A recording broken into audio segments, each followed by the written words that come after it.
Hare Krishna. Are there any questions? Yes, Maharaj. Yeah. And we got several questions from the US.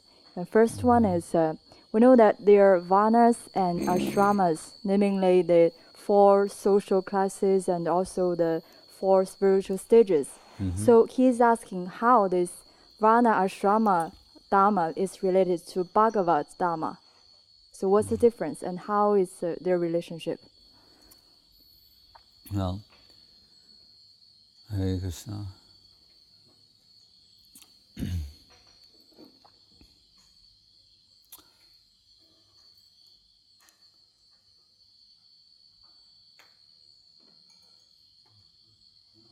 What could we really know of these things?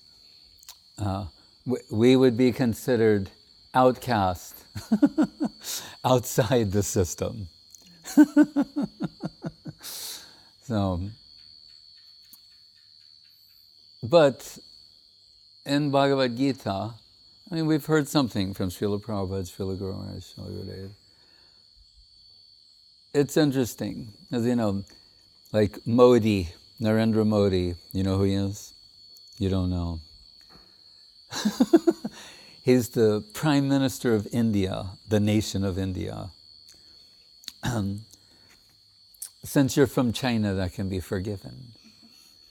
But not to talk so much about him, but he has to deal with the stereotypes. Like there's the stereotype of what is China, Chinese people. So what is the stereotype of India? They're numerous.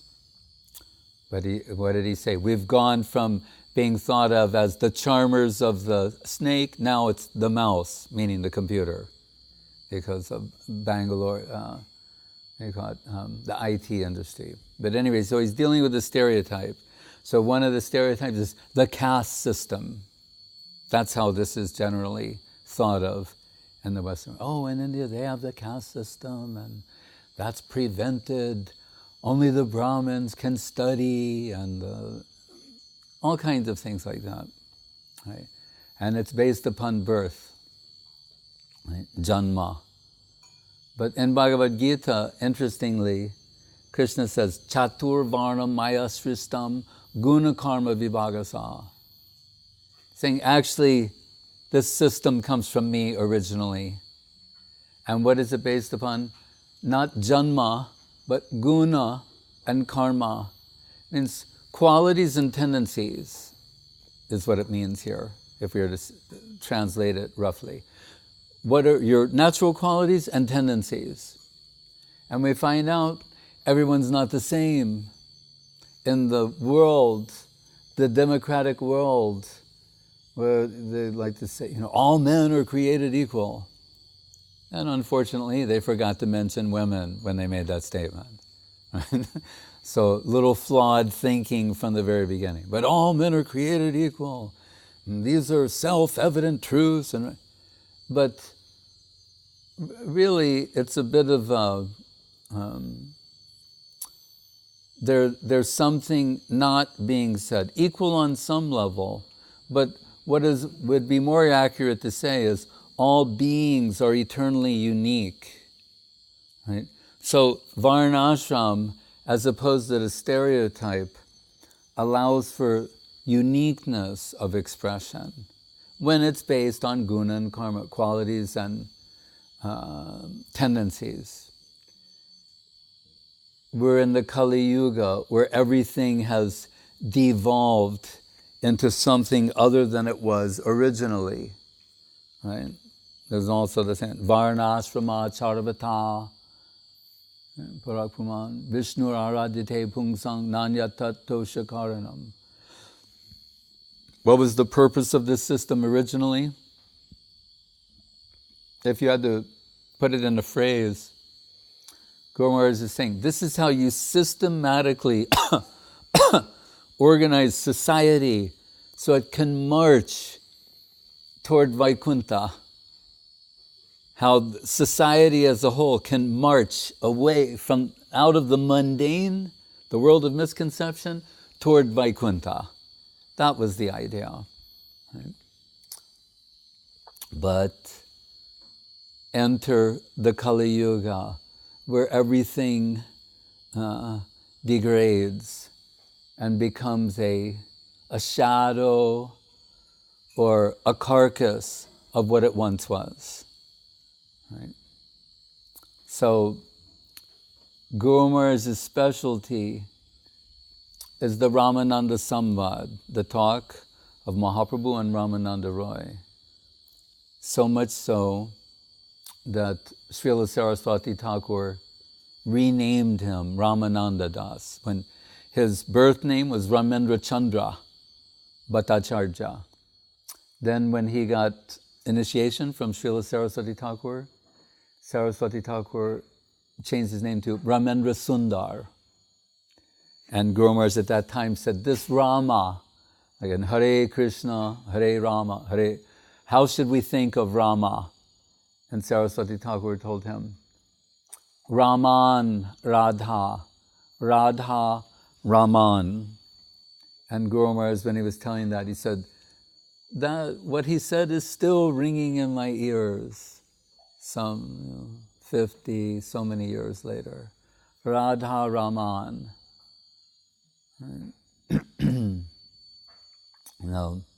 And when his godbrothers asked some superior godbrothers, senior godbrothers, what sort of Harikatha did Prabhupada, Saraswati Thakur give at the time of your initiation? And he said, he mentioned something like this in regard to Madhura Rasa.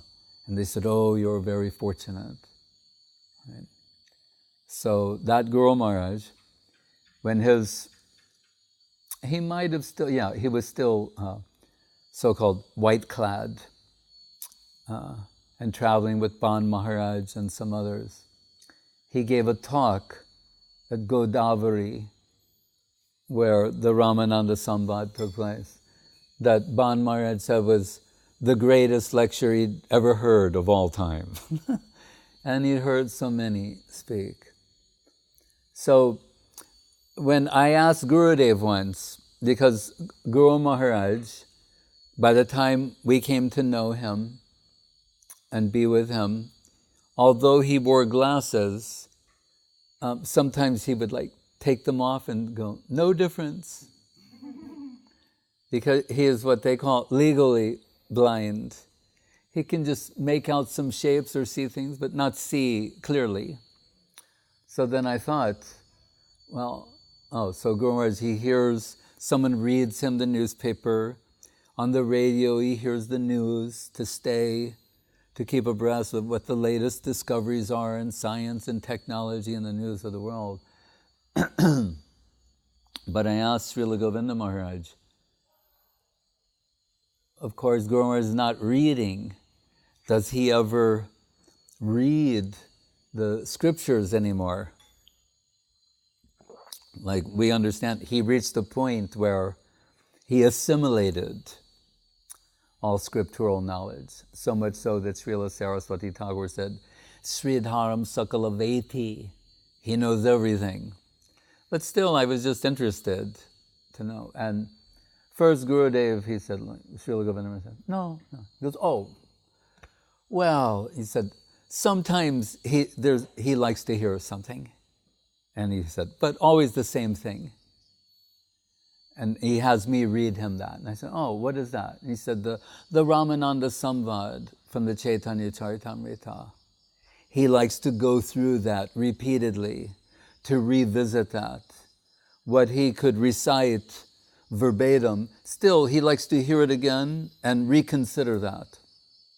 And the reason I mention this is because it's there when this dialogue takes place by Mahaprabhu inquiring from Ramananda. It's not, we have Mahaprabhu, Rupa Shiksha, Sanatan Shiksha, Mahaprabhu instructing Rupa Goswami, instructing Sanatan Goswami. But at this point, Mahaprabhu has just taken sannyas. We know after that he went madly to Puri, right? Kahan Krishna Prananath Murali Badan, Kahan Karun, Kahan Pan, Brajendra Nandan. He's searching for Sri Krishna. right? That even when they're doing the sannyas yajna, he's getting up and starts dancing and chanting, and they have to calm him down to try and finish with the ceremony. Afterwards, he runs off madly, not knowing which direction. Guru Maharaj said, in a childlike mentality. That's why Nityananda could later deceive him. When Nityananda, they're searching for Mahaprabhu, they can only find him by hearing his wailing. If they hear someone piteously crying out for Krishna in the distance, then who is it? Nityananda Prabhu, I forget the four, Damodar Pandit, maybe Chandrasekhar, anyway, four, they're accompanying Mahaprabhu. He thinks he's going to Vrindavan. But this is very beautiful because in the madness of his search for Sri Krishna, he's running in any and every direction, not necessarily the direction of Vrindavan. He runs into Bangladesh, what's called Raradesh, where the Ganga doesn't flow. He's running in many different places, and they're chasing after him, trying to protect him. So after, in that sort of divine madness, Nityananda Prabhu sees some Gopa Balak, cowherd boys, and he tells them, if this sannyasi comes to you and asks you which is the way to Vrindavan, point this way. And they're like, yeah. And tell him, and it's about the Ganga, the Jamuna. There's some trick of Nityananda Prabhu.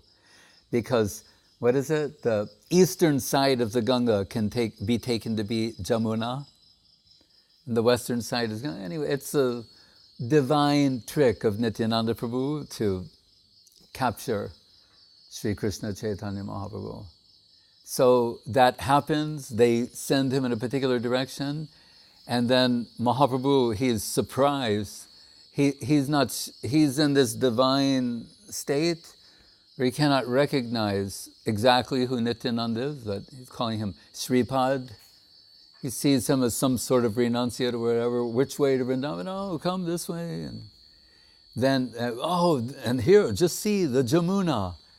Chirananda Bano, Sarananda Juno. He's so happy. He bathes in the Jamuna.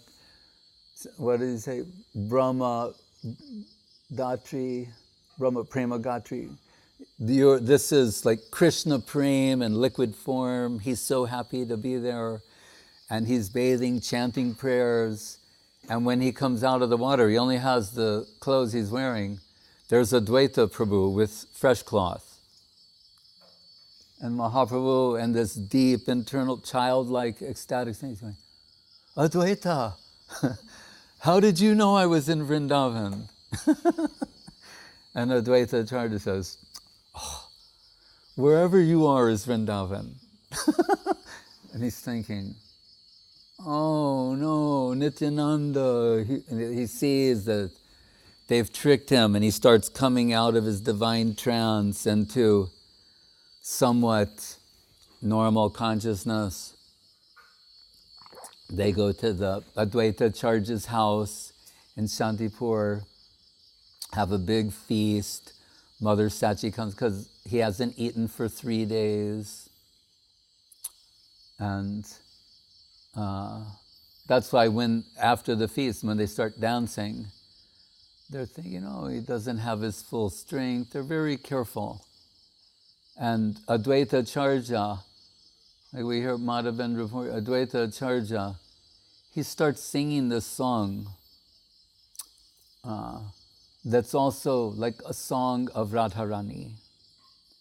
And his song is because he's saying to Mahaprabhu, you've been cheating me, trying to hide yourself.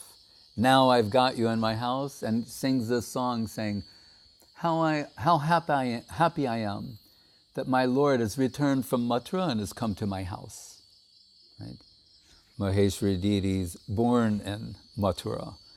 But here, so Krishna is saying, or Advaita Acharya, like Radharani saying, now Krishna's come back. So it's the song, think of it. The most intense thing is separation of Krishna. This is the song sung by Radharani upon Krishna's return. That we don't even know anything about. It's so mysterious, deep, and profound. But yet this is what she sings. Advaita is singing the same song when Mahaprabhu is at his house. And Mother Sachi comes. Anyway, they have a big feast. There's so many wonderful things described there. Sometimes I just read them and have a feast by reading them. And in one purport, Prabhupada says, after naming all these more or less indescribable things, some of them we've seen, but many of them you might know, we don't know what they are. And Prabhupada writes in the purport, the editors should take note and include these in our cookbook. So, but anyway, at that time, to decide what shall Mahaprabhu do. There's Mother Sachi. She's Yashoda.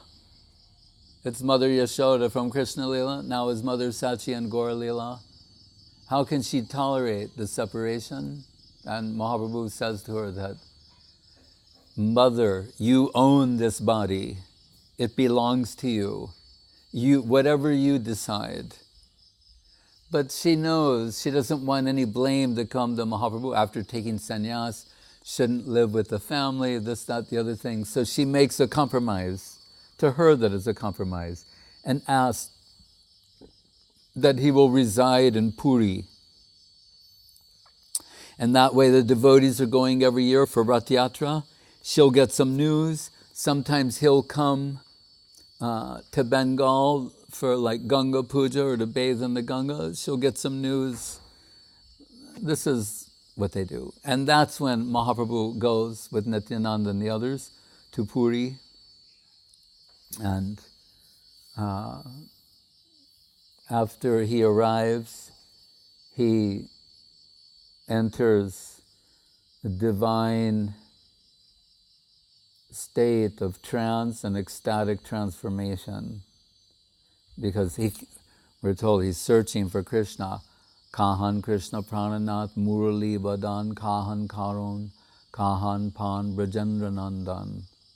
So hearing, seeing Jagannath as Shama Goparup, as Shama Sundar Krishna, he cannot control himself, and what's described as Adiruddha Mahabhav. He enters the seventh stage of depth of Krishna Prem. And Saraswati Thakur, quoting Rupa Goswami, the Bhakti Rasamrita Sindhu, he gives some description of this. We can't hardly repeat it, but he's saying, when there are different types of ecstatic symptoms, hair standing on end, perspiration, trembling, crying, all kinds of things. He's saying when a few of these are present, the stage is called, Dumalita, means like smoking stage, just like when you make them and there's smoke. When they become, when all of them are fully lit, it's called ignite, the fiery stage. When all of them are ignited to like a 1,000, all ecstatic symptoms are present to 1,000th degree magnitude. That's the stage that Mahaprabhu is experiencing, right? Where it means blazing. Right? These ecstatic symptoms are blazing in the divine form of Mahaprabhu, so much so that he loses consciousness. And he's lying before the deity of Jagannath, and the time is coming for part of the puja, and the guards are thinking that this is some sort of a sentimental pilgrim, and they're going to drag him out of the temple. When Sarvabhauma Bhattacharya appears, and he cautions them to allow him to conduct a test, and he puts some cotton swab before, because it appears that he's appearing lifeless. And he sees by the cotton swab just a little bit the fibers are moving, which means somehow he's still alive. So again, we're told by Rupa Goswami, the 10th stage separation is death, actually. So he appears lifeless, just like the Guru Maharaj's sloka, the Gadadhar Pranam, Nilambodhi tate sada sabiraha, kepan vitam bandhabam, Srimad Bhagavati Katha Madiraya Sanjivayan Bhatya. That his friend, Svaviraha, feeling separation from himself, that is Radha Baba, Duti Subalita, Nomi Krishna Swarupam, who is Chaitanya Mahaprabhu. And this is the point. We're aspiring in this line, everything is interpreted through Mahaprabhu's opinions of things. Guru says, Chaitanya Saraswat means the Gaudiya Darshan, means the way Mahaprabhu sees things. So many things can be said about all these things. How does Mahaprabhu see it? So after that, Sarvabhauma Bhattacharya gets some devotees, they carry Mahaprabhu to his house. He's lying there in an internal trance that lasts for some 6-9 hours. The Nityananda Prabhu, other devotees come, they meet with Gopinathacharya, they make way to the house of Sarvabhauma Bhattacharya. And Sarvabhauma Bhattacharya, he thinks that Mahaprabhu is a great devotee, right? Which is not untrue, but that's what he's thinking. He's not thinking he's Swayam Bhagavan. He's saying he's some sort of a Siddha Purush, of the highest section of liberated souls. Because he's saying these symptoms that we're observing in him, we've only read about them in the scriptures. We've never actually witnessed this. It's beyond human. So, but he's not thinking Swayam Bhagavan, that he's divinity. Later,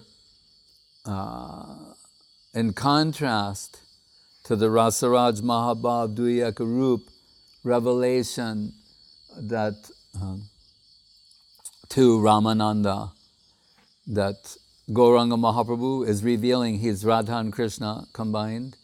To Sarvabhauma Bhattacharya, he revealed the Sadbhuj Murti, 6-armed, to show his divinity, called Ishvara Tattva, right? Not Radha Tattva, Ishvara, showing his divinity, that who was Ramachandra, who was Krishna, has now appeared as Gauranga Mahaprabhu. And Sarvabhauma writes that, Vairagya Vidya Nija Bhakti Yoga, those 100 beautiful slokas glorifying Sri Chaitanya Dev.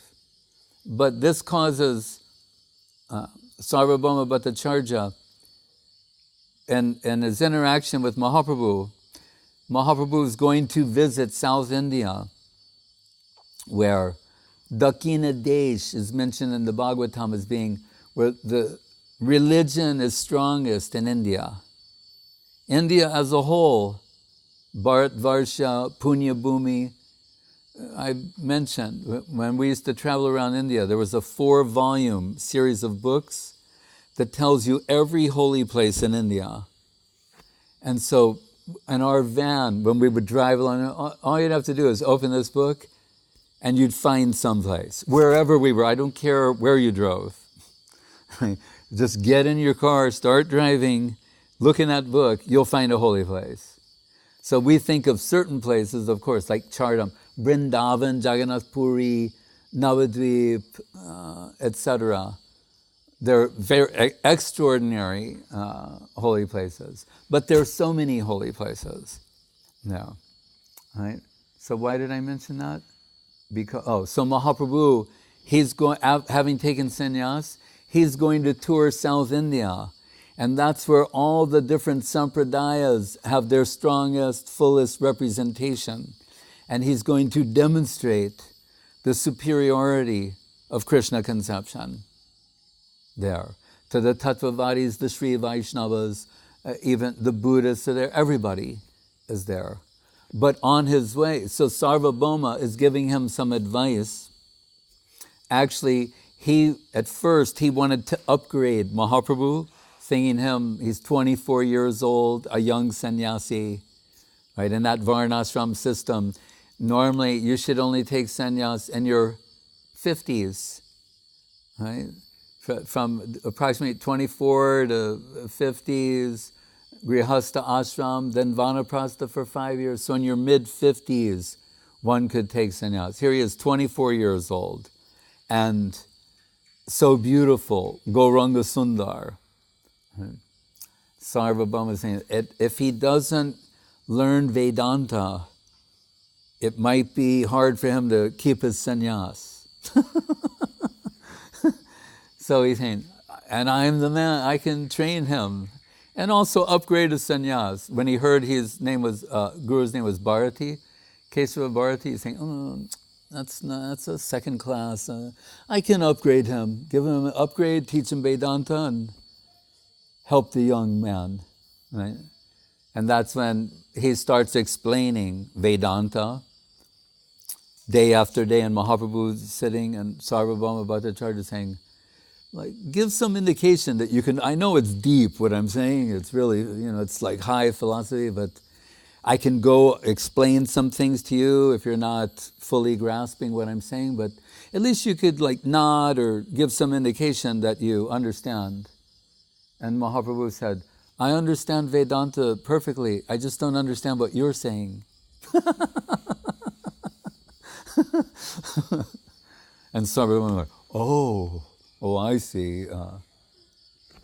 So you can explain these, and then very famous. They go back and forth. Atmarama Slok, Sarvabhauma gives 9 explanations. Mahaprabhu gives 18. Then, by his mercy, Atapite deva padambuja dvaya prasada leshanu grihita evahi. It's all about mercy. Prasada lesh means a little bit of prasad. Guru Maharaj was 23. He had a teacher who was I don't know, maybe in his 70s or 80s. And Guru Maharaj is very impressed with his knowledge. He had what he called Sat Darshan, complete mastery of the 6 philosophical systems of India. So at one point, Guru Maharaj innocently, naively told him, with all your vast knowledge and learning, you should direct your study to the lotus feet of Sri Chaitanya Dev. Just think how wonderful that would be. And he said, that teacher told him, he said, oh my boy, it is not a question of, academic prowess or intellectual ability. You have to get some mercy. So that, he said humbly. But similar to that question the other day, he said, that man was of the opinion, first we should learn the Advaitan oneness, like Shankara. We go from Buddha to Shankara to Madhva, and then come to this line. We should gradually make our approach. What do you think? And Guru Maharaj said, I see what you're saying, but that is not what Sri Chaitanya Dev says. He doesn't say, try to go through all the different philosophical systems step by step, but rather to risk everything and run toward Krishna conception. So when, on Sarvabhauma's advice, he says, having been upgraded by Mahaprabhu, the Sadbhuj Murti revealed, he now understands his divinity, and he also understands some of the foolishness of his past. He's thinking, Ramananda, I mocked in the past as like, oh, he's a devotee. He's a Vaishnava. He made fun of him, thinking he was some kind of sentimentalist. But now, having been upgraded by Mahaprabhu, remember, Sarvabhauma is Brihaspati, the guru of the demigods, who's descended and entering Mahaprabhu's pastimes. He's being upgraded to Gaur Leela. So he now can understand in retrospect how exalted is Ramananda. So he tells Mahaprabhu, when you go to Godavari on your tour, please meet with Ramananda Roy. He's the fit person. And the instructions that Ramananda gives to Mahaprabhu, Guru Maharaj said, we may take it that Ishwara Puri initiated Mahaprabhu, Keshava Bharati gave him sannyas, Nimai Pandit, and Ramananda, who's Vishaka Saki, we may take it, he is his Ragamarg Diksha Guru. Right? So in that conversation, this is the point I wanted to come to, just took the long way, is Mahaprabhu is asking him, how should we proceed in life? Like, what's the purpose of life, the goal of life? How do you achieve that? And the first thing Ramananda says, it's going to be a Hegelian-style dialogue, thesis, antithesis, synthesis, moving in that way. He quotes this, Varnashrama Charvata. This was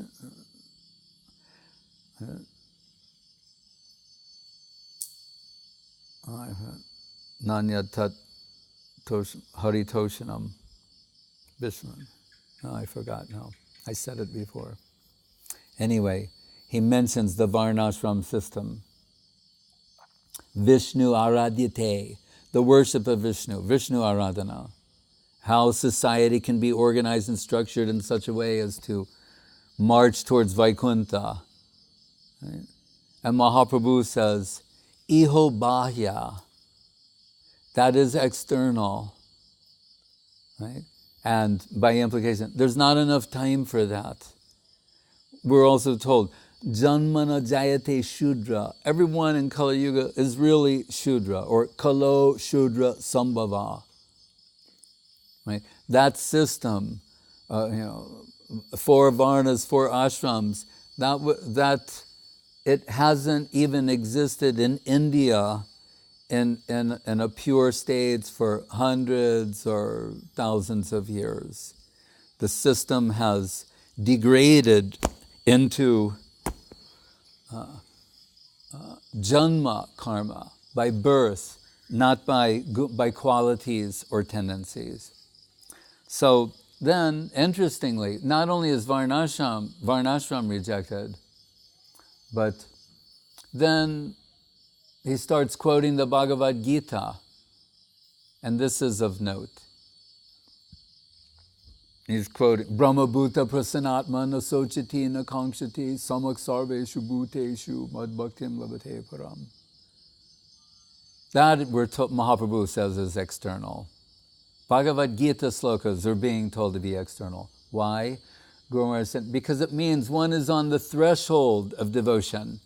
They're outside the door, haven't entered yet. Because when it says, Mad Bhaktim Labhate Param, then from this position, they can make advancements. So it still means being on the outside. So one thing after another is being rejected by Mahaprabhu as being external. What is the first thing that he accepts? Jnane prayasa murapasana manta eva jivanti sanmukharitam bhavadiya bhartam stane stita shrutigatam tanuvan manobir ye prayaso jito piyasi taistrilokyam. It says stane stita shrutigatam. Here, he's transcended the whole system of varna and ashram, saying, whatever your situation is. Means whether you're legitimately in one of the 4 varnas or 4 ashrams or outside of the system, stane stita shrutikatam, whatever your position is, begin hearing from an agent of Krishna, a pure devotee of Krishna. Begin hearing Krishna conception from them. We told in the Gopi Gita, Tava katamritam tapta jivanam kavibir iditam kalmasha apaham sravana mangalam srimadatatam bhuvi grananti te buridajana. Listen, if you want to do something really wonderful for somebody, then connect them with Krishna's agent so they can begin hearing about Krishna. Pravishta karna randrena swanam bhavam suroruham. And on the stream of divine sound carries Krishna conception into the heart. Right? And that can be regardless of one's social position or any social, any type of position, ashramic or otherwise. No diksham na cha satkriyam na purushcharjam managikshate. Rupa Goswami says, no prerequisites.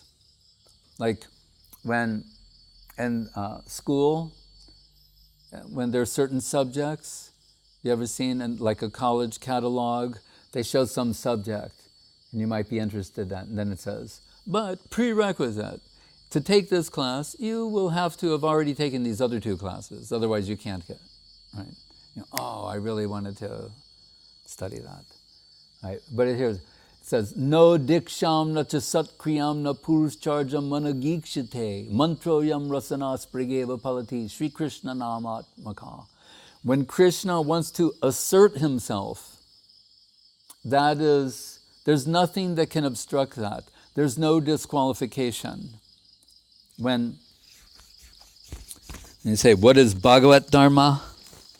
When Srila Prabhupada and Srila Guru Maharaj were recollecting how they met each other, one of the meetings was on the Brajamandal Parikrama of Srila Saraswati Thakur and his followers. And where were they? This place called, is there a place called Koshi? Right? And there's a deity near there called Sheshai. It's a type of, reclining Vishnu. Sheshai Vishnu, and it has some connection with pastimes of Braja Gopis. So, and so they have a camp there, Saraswati Thakur is there, and an announcement is made that the sannyasis, they're going to lead a parikrama to the Sheshai Vishnu, but that Saraswati Thakur, for those who remain behind, he's going to be giving a lecture. So it's hard to imagine, who wouldn't stay behind. But anyway, that's what they're presented. So Prabhupada and Guru Maharaj are talking, and Prabhupada, he says, it's that fame where they're sitting on the Vyasa-san together. And Prabhupada said, I'm thinking, if I go to see Sheshai, what will I see? And Guru Maharaj laughs and says, yes, I exercise. That's all it'll be. And he said, so I'm going to stay and listen to Prabhupada. And Guru Maharaj also stayed. So, and Saraswati Thakur, as a footnote, Swami Maharaj Prabhupada said, Saraswati Thakur noted that, he didn't go.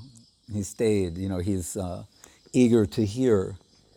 Anyway, Guru Maharaj, not only, that would be enough to remember. That's sweet enough, and that's all they mentioned at that time.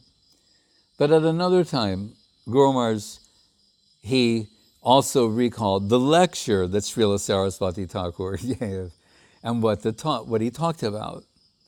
And he said, and why he was glad that he stayed, was, he said, he gave a extraordinary, like revolutionary conception about Govardhan and the significance of Govardhan. So, and we can say the mystical significance of Krishna being situated by caste in the middle of Varnashram system. Because we have Shudra, Vaishya, Kshatriya, Brahmin. And the cowherds, the Gowalas, they're Vaishyas. So they're not in the highest position. Nimai Pandit is a Brahmin, scholar, teacher, but not Krishna. So we see some places where some Dwarka queens are saying, how could you fall for a cowherd? You're a Kshatriya princess. Have you lost your senses? But anyway, so in the middle position, and in light of what we said the last time we spoke, Guru Maharaj is saying always, in the middle, you'll find the highest position. It's like the Naralila of Krishna, the 6 middle chapters of the Bhagavad Gita, and why Krishna is in the middle of the so-called Varnashram system. So Saraswati Thakur explained that the cow men, when they're increasing the number of cows, there's no consideration like of Brahmin cow, Kshatriya cow, Vaishya cow, Shudra cow. But they have the bull, the potent source, and they're making cows. Like, what was that cow's name in Calcutta? Davali. There was this little cow, white. Davali means a white cow. Anyway, this little white cow, she just like wandered in off the street or something. Oh, he gave her to you. So she was Lalita's cow. Anyway, she lived like at the Dum Dum Park driveway for like a few years. Then somehow she made it out to Navadvip, where they have like cows from Switzerland, very high class, like French cow. Cows they've got from all over the world. But this little cow, Davali, she also went there, she calved, and that's the system, he was saying. So, and why he's relating it, Krishna's a Vaishya. He's a cowherd. When he wants to expand his conception, he's not considering Brahman, Kshatriya, Vaishya, Shudra, no such consideration. That's what it says. No diksham, na cha satkriyam, na puscharjam managikshate. Not even remotely thinking that way. Right? So there's this sloka in the Venu Gita where the Brajagopi, they say, they're praising Govardhan. Hantaya Madrulabala Haridasa Barja Yad Rama Krishna Charana Sparasha Pramoda Manam Tanoti Sahago Ganayas Tayoryat Paniya Suya Vasakandara Kanda Mule. They're referring to Govardhan as Haridas. And Vishwanath Chakrabarti Thakur says 3 Haridasas we can conceive. One is actually Yudhisthira Maharaj. Another is Uddhava. And he said, and a third is Govardhan. And of the 3, the Brajagopis say, Hantaya Madhurlabhada Abala Haridasa Varja. You're the best Haridas, Govardhan. Why? And this is a little mysterious. We're worshipping Giriraj Govardhan, and mainly as like Krishna. But Guru Maharaj said, really he's similar to Mahaprabhu in the line of Jiva Goswami's thought, Anta Krishna Behir Goram Darshi Tangari Vaibhavam. That internally he's Krishna, but externally in the mood of a devotee. Govardhan is more like that. Hare Krishna. We have so many friends here. No. Oh no. You caught a tick-tick. Then go. Take her away. They're our friends. Don't do that. Let the tick-ticky go.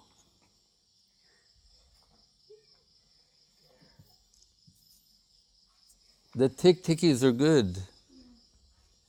They do seva. He is? Okay. Hare Krishna.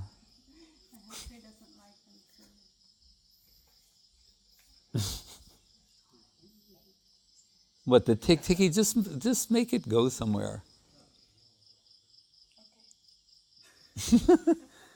No, they're good on the walls. I don't like them crawling on me. But, they eat insects and things like that. They're also serving in the mat.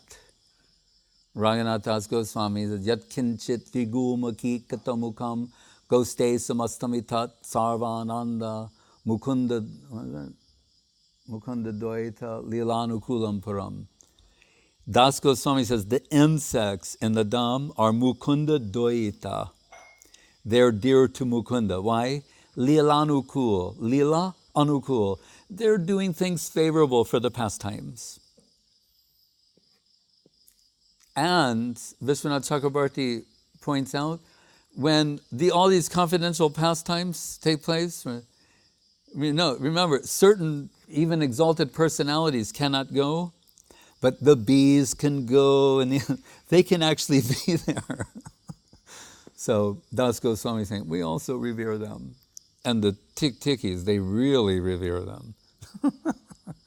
Anyway. So,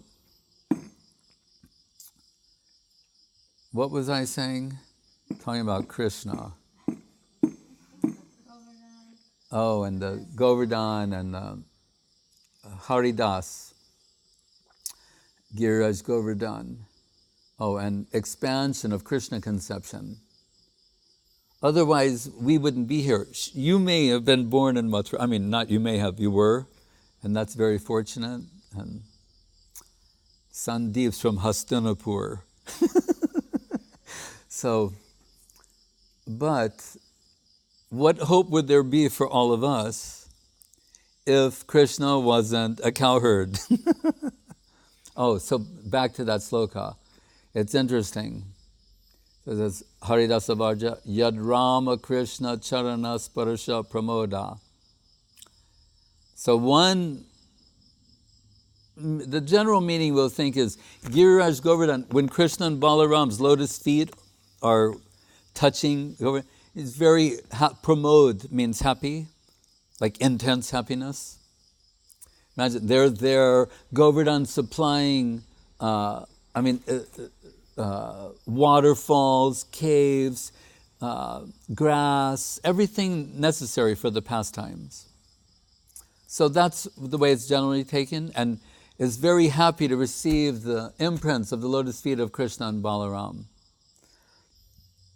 But Sanatana Goswami Prabhu in his Brihad Bhagavatamritam Tika says, and he gives many ways we can understand these things. He's Sanatana Goswami. He's saying that actually Govardhan's happiness is bringing others in connection with the lotus feet of Krishna, and by extension Krishna and Balaram, and the Brajagopis in these pastimes. And when I read that, I said, oh, this is in line with what Gurumar said. Saraswati Thakur spoke that evening about the mysterious position of Govardhan as being that we say it's our ultimate plane of aspiration, but it's also the plane that's distributing Krishna conception. And that's why we're very happy to be here under the divine glance of Giriraj Govardhan and what we perceive as Gupta Govardhan. So, still, Saraswati Thakur spoke of Deva Varnashram, that people may have different qualities, tendencies that are Varnashram-like. If that will be connected with Krishna, then it will hold its rightful position. Then it's tenable. Right? But as we say, I remember being in India and doing life membership, and sometimes you'd meet a man in an office, and we always see what their name is on a plaque, And sometimes you'd see a name like Banerjee, Chatterjee, or something like that. And then but sometimes you'll see the original name, Bandyopadhyay, Chattopadhyay, Upadhyay. They were Brahmin teachers, right? And the Varnashram system, gurus, a guru line, like Guru Maharaj is Bhattacharya. Think about it, Bhatta and the word acharya, Bhattacharya. So sometimes just naively saying, oh, Mr. Chatterjee, Chattopadhyay, when you'd realize you're dealing with someone who was Brahmin from a very high Brahmin family. This is like 1974. It's a little different then. In Calcutta, all the men were wearing dhotis. Only in Delhi and Bombay they were wearing pants. But in Calcutta, every man was wearing a dhoti when I first went there. Very few wore pants. And they had those kurtas where their wives do something with a hanger that makes the sleeves go like an accordion. So it was, when they would walk in the street, they have their dhoti and their pinkies, and they're walking along talking. It was really quite a sight, and gave us a lot of joy, having come from America. We wanted to believe that everyone in India was Krishna conscious and loved Mahaprabhu and Nityananda Prabhu. Still, I was walking down Park Street in Calcutta last year, and someone went, Jai Nitai! And everything, where in the world would anybody do that? Someone might go, Hare Krishna, but they see you and someone goes, Jai Nitai! But saying to the man, we'd say, oh, Mr. Bandyopadhyay. And they'd go, you'd see a look of pain on their face, because why? They were saying, according to my caste in the system, I shouldn't have a job. I've accepted employment, which is degradation for a Brahmin. Right? That was not the Vedic system. Right? So they were sometimes embarrassed when they would think of their lineage and their past and their ancestors and how things once were. Look, even Rupa Goswami, Sanatana Goswami, Raghunath, they were called kayastas. That in the system of that time, they couldn't be fully accepted in Brahminical culture. Although they were a type of Brahmin, but they couldn't be fully revered.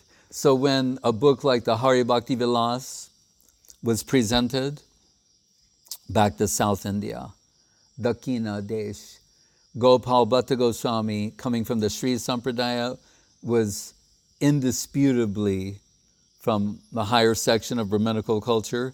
So Jiva Goswami and Sanatana Goswami, they put Gopal Bhatta's name on the book so that Brahmins would accept it. The Krishna Balaram Mandir in Vrindavan, I was there when Srila Prabhupada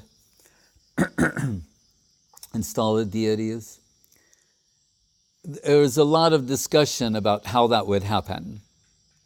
And Prabhupada one day, he said, we can just have a kirtan. He said, we can chant Sri Krishna Chaitanya, Hare Krishna Maha Mantra, and have a big feast and a kirtan, and that would be fine. He said, but the people won't accept that. So they more or less hired some South Indian Brahmins who came with big tilak, big tulsiman, big spoons and big bellies, and they chanted big mantras, and everybody thought there's a big God on the altar. But we look at Radha Raman, his size is like that, but he's so powerful. You remember seeing him. So these things, where they're meaningful, we're giving some recognition to that. Like Srila Gurudev would say, if we have a problem on the calendar establishing some particular date or how to observe some particular observance, he said, Guru Maharaj quotes Sanatana Goswami saying, then just follow what they do in Puri. Right? Whatever those pandits have decided there, just follow that and you'll be okay. Right? But those people themselves were originally, what were they called? Sabaras. They were like tribal people from the lower section of society. Jagannath, being supremely merciful, accepted that they would be his servitors. Right? And then they have a line that's descended from them. So it's really, what is the will of Krishna? So there were times previously when the Vedic culture was in full swing, where the Varnashram dharma and culture was being followed very perfectly, but due to the influence of time and the degradation of time, it turned into something else. And with the advent of Srila Bhaktisiddhanta Saraswati Thakur and his establishing Gaudiya Math, Guru Maharaj said in comparison, he told Bhakti Vinod, we want to make a comparison. Well, here, Grihe Tako, Bani Tako, Sada Hari Bole Dako. Or what is Naratam? Grihe Ba, Bonete Take, Ha Gauranga Bole Dake. They're both saying the same thing. Whether, you're Grihe and Grihastha Ashram, Bani in the forest, sannyas, if you saying loudly the holy name of Gauranga, and I want your association. Grihe ba bonete take ha Gauranga bole dake. That's Nartam. And Bhaktivinoda is similar. But Saraswati Thakur was of the opinion there's not enough time. So jump. Take the risk. He reintroduced the sannyas ashram, which we can say is like Varnashram, but Devak in this sense, for preaching, right?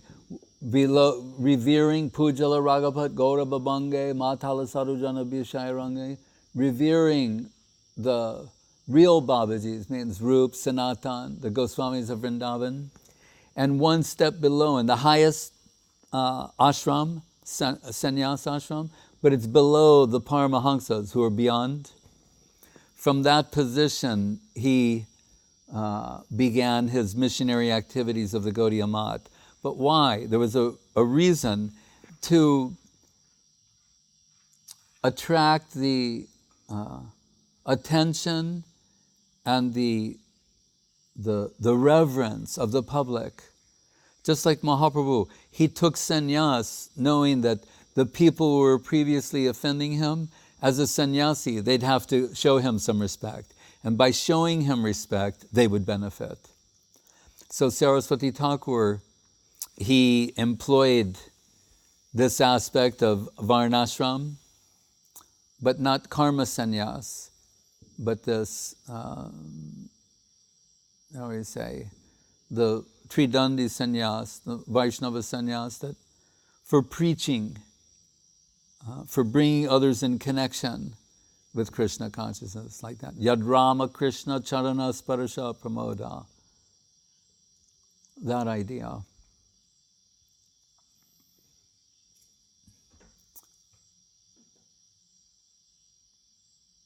So, I know it's a favorite topic of some devotees, because Prabhupada would sort of fantasize about reintroducing Varnashram, reorganizing the world and all that. But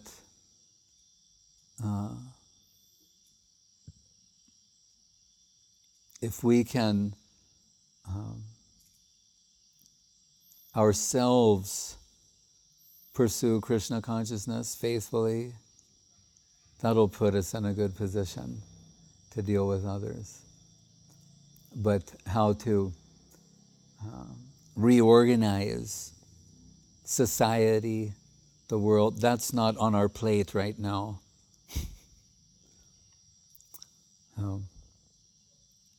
And Srila Govinda Maharaj, Srila Gurudev, he used this one cricket term, the all-rounder.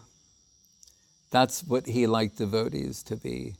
To be able, not that, one only does Brahminical kind of things and someone else only does this and that type of seva. He liked the all-rounder, because that's what he was, who's ready to do, and Prabhupada's phrase, the needful, whatever needs to be done. So if someone needs to act in a Brahminical capacity, we're prepared for that. They do some puja, act in another capacity, they're prepared to do that. Whatever is the service necessity, that's our guiding principle. Hare Krishna. Hari Harai Nama Krishna Yadavaya Nama.